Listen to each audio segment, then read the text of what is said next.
Do you remember your fellow employees' reaction to the crash? At first it was silent. You could hear a pin drop. All the men sitting at their desks were speechless, but then everything turned to chaos. Chaos. That must have been interesting. It was chaotic. Not in a million years would anyone think what happened in the office that day would ever happen. After the silence came rage. Everyone was screaming at each other. Then, out of the corner of my eye, I saw a couple men staring at the window. It looked like they were trying to see how high up they were. There was fear in most eyes after someone had shattered the window with his chair. I looked, turned back for a second, and then the next, they were gone. The men were in shock, so instead of holding on to that shred of hope, they decided to let go of their lives.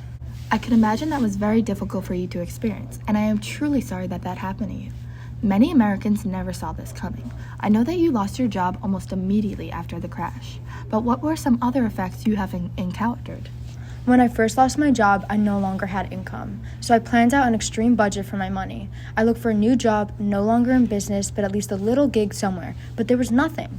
As I walked down the street in Manhattan, I saw signs that read, "Going out of business," everywhere I turned. And with the stockbroker on my resume, nobody had wanted a man like me. Business owners could no longer trust me with anything financially. After searching for a job, I lost hope, but one little smile kept me going.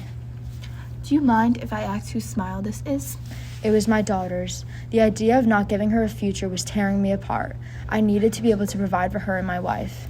So, how did you plan on providing for the two special ladies in your life? At first, I didn't have a plan, but after hours and hours of thinking, I thought I had come up with something good. But let's just say it didn't work out. What happened that your plan did not fall into place? There wasn't a fault in a plan. It was the plan itself. I had always followed the rules and never done anything illegal. But I needed to put food on the table. My buddy and I struggled to give our families what they needed, so we would steal goods for our family from the local grocery store. I've heard that the crime rate has significantly increased recently, and Mr. William, you appear to be part of the issue. Did you ever have to pay for the consequences of your actions? Yes, I most certainly did, and I'm glad that I got caught.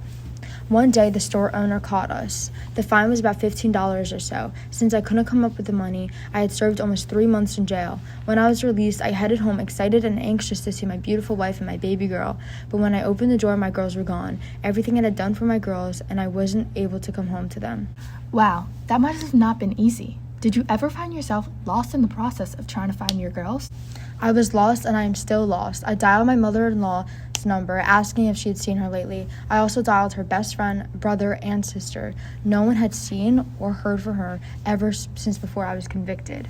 It had been almost a year now, and I haven't heard from my girls. All I wish for every day is to see my baby girl's beautiful face and to be able to talk to my wife. I've spent months looking for them and began losing hope. I believe, and I am sure that many others will, that after hearing your story, people will learn more about the experience of the Great Depression through a new pair of eyes. My last question for you is, how has your story affected the way you live today? I am still without seeing my girls' faces. I have also lost my home, friends, and family, and hope for a while.